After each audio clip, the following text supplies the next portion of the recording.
आज हम बात करेंगे उस बयान की जिसने सियासी हलचलों को तेज कर दिया है, राहुल गांधी का टैक्स टेररिज्म वाला तंज। क्या ये वाकई एक राजनीतिक रणनीति है या फिर एक सच्ची चिंता जो आम नागरिकों को और विपक्षी नेताओं को भी परेशान कर रही है? वीडियो को अंत तक देखिएगा क्योंकि ये सिर्फ एक बयान नहीं बल्कि 2025 की राजनीति में उठे एक बड़े तूफान की ओर इशारा करता है। टैक्स टेररिज्म आखिर क्या है राहुल गांधी के इस बयान के पीछे का राज? अगर आपको याद हो तो राहुल गांधी ने 9 जुलाई 2025 को प्रेस से बात करते हुए कहा, मोदी सरकार इनकम टैक्स और ईडी का इस्तेमाल विपक्ष को डराने के लिए कर रही है। ये टैक्स टेररिज्म है। उन्होंने कहा कि कांग्रेस पार्टी के बैंक अकाउंट्स फ्रीज कर दिए गए हैं और उन्हें हर रोज नोटिस भेजे जा रहे हैं। इनके मुताबिक ये सब इसलिए हो रहा है ताकि कांग्रेस 2014 के बाद उठ खड़ी ना हो सके।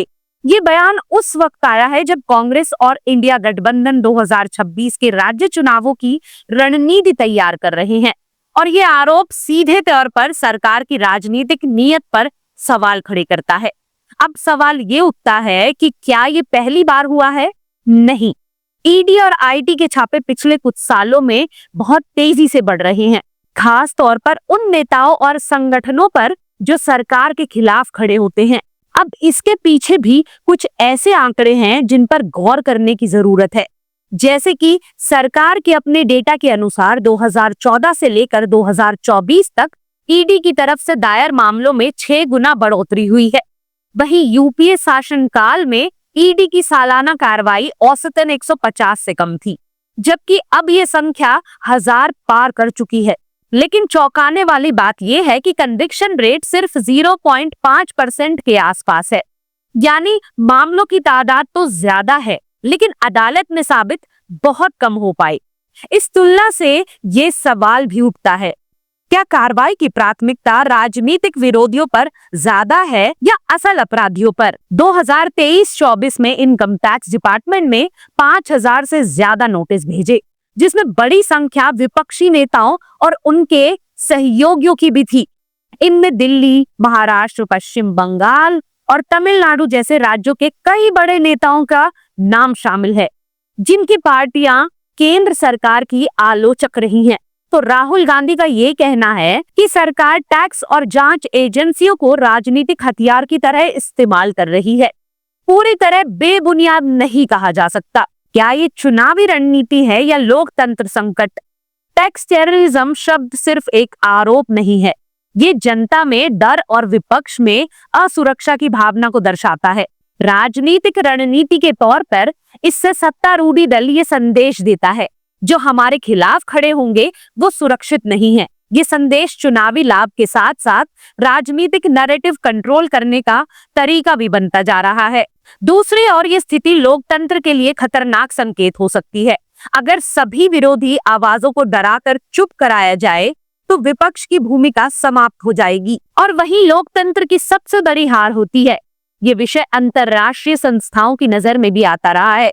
हाल ही में कुछ मानवाधिकार संगठनों और विदेशी मीडिया हाउसेस ने भी भारत में राजनीतिक प्रतिशोध की बढ़ती घटनाओं पर चिंता जताई है।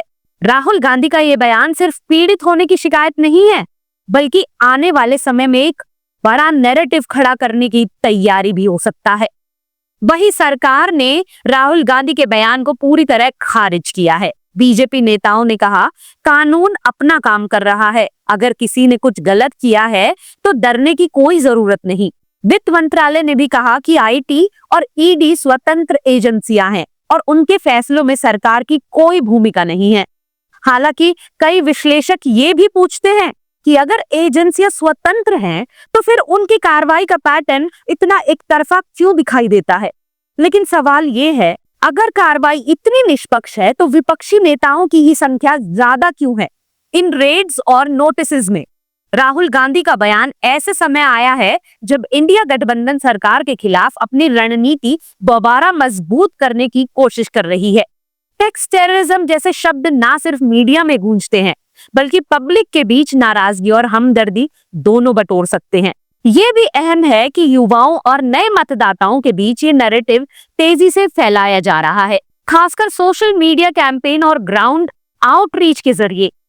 इस बयान का मकसद सिर्फ सरकार की आलोचना करना नहीं है, ये विपक्ष को फिर से एकजुट करने की रणनीति भी हो सकती है। राहुल गांधी का टैक्स टेररिज्म बयान एक चेतावनी भी है और एक सियासी दांव भी। सरकार इसे कानून का पालन बता रही है तो विपक्ष इसे सत्ता का दुरुपयोग कह रहा है। लेकिन असली सवाल है, क्या आम जनता इस मुद्दे से जुड़ती है? क्यों उन्हें लगता है कि सरकार जांच एजेंसियों का इस्तेमाल कर रही है, या फिर ये सब सिर्फ एक सियासी ड्रामा है? जनता के नजरिए से देखा जाए तो बेरोजगारी, महंगाई और महत्वपूर्ण मुद्दों से ध्यान भटकाना भी एक संभावित कारण बताया जा रहा है। आप क्या सोचते हैं?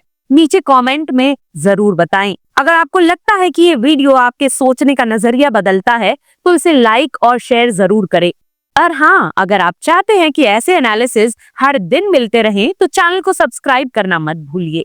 बेल आइकन दबा दो ताकि अगली बार जब राजनीति की जमीन हिले तो आपको सबसे पहले खबर मिले। जय हिंद।